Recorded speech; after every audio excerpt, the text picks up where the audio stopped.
You're listening to the Fox and the Phoenix podcast, understanding the feminine cross-dressing experience. Hey, Julie. Hi, Savannah. Wow. So how are you? I'm good. I mean, I'm not doing spring cleaning at the moment, but I did do something else that is important to be on your yearly schedule. And Yes. that is, unfortunately, I missed 7 seasons of this, but finally, after 7 years and many proddings from Judy and, either by shaming me or guilting me or pleading with me or imploring me to go, I finally made an appointment to go to the doctors for a Oh, checkup nice. after 7 years, which is ironic because she's the one who told me to go the first time 7 years ago. So I was like, I'm fine. I don't want to go. And I've had some bad, experiences just with specialists and things like that. So, and with insurances and just the stupidity of the American, insurance and medical, situation. So I finally went last Friday, and I also went with several ailments, which some were pre-existing prior to the making of the appointment, and some were new. Since the making of the appointment, so I had a litany of things to rattle off to my new primary physician to say, Yeah. "Hi, I'm here for a checkup, and here's all the things wrong with me, as my warranty has expired and everything's falling apart now." So we took x-rays, we had a couple vials of blood drawn. She was very attentive to asking me questions and asking me the questions I was hoping she would ask me. When you say, I have this thing, sometimes they almost ignore like that thing you just told them and kind of already decide it's not important. But she was very mindful and present with, oh, let's do this, let's try that. What do you think? And I was trying to be very, very mindful of like not self-diagnosing myself. Like, I think I have this. I went to WebMD and I know exactly what's wrong with me. Now treat me. I do not go to the doctors like that. I basically said, I think it's this or something akin to this in terms of like how I feel, and let them determine what's wrong with me besides my psychological issues.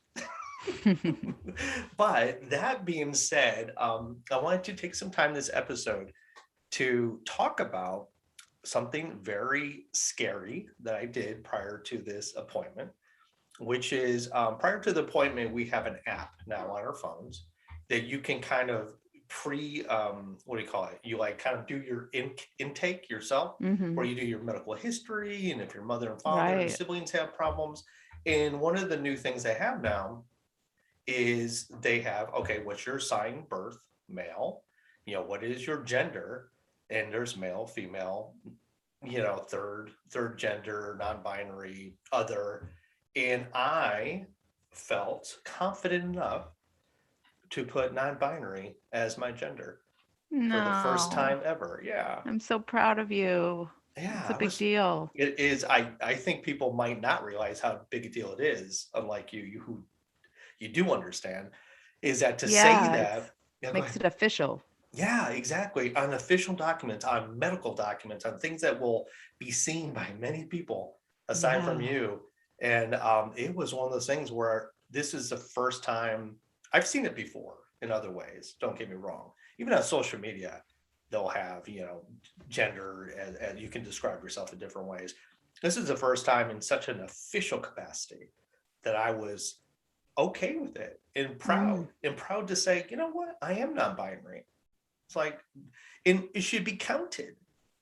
It's like the problem that that cross-dressing male to female cross-dressers have is that we're not represented because so many of us are hiding, we're in the closet, we're under rocks, we're never in public, and you'll never get a good demographic consensus on who we are and how many of us there are if we continue to avoid claiming these words for ourselves. And so I felt, as who I am and who we are together as a team, that, what, it's important for me to do it as like an experiment, but also it's important for me to start walking the walk and versus just talking the talk and say, no, I am visible. I am proud. I do want to say I am non-binary, and it never came up. No, nobody at the office was like, oh, I see it says here, you're non-binary. Right. Grumble, grumble, grumble, whisper, whisper, whisper. No, nobody, the doctor never brought it up. Nothing was ever said of it. So, it was almost like, oh, that was a non-event, so it's like, it's important and scary for me to do it, but it served zero purpose and it caused zero change in how I was treated. Right. It's a really big deal. And I think that you're so, you stand so firmly in your kind of binariness within the non-binary kind of scope of things, that it must have felt really powerful to be, in such a vulnerable place as a doctor's office, first of all, after not going for 7 years and after feeling the kind of shame build up and have your body kind of give out on you in a way that you really had no choice but to go. It was kind of, it was past time. And so already you're in a vulnerable space, and to put yourself out there on such a document. I know for a lot of listeners, they must assume that you're a certain way. They must assume because you gave a TED talk or because you are really, really this giant advocate, and that people really, compare yourself.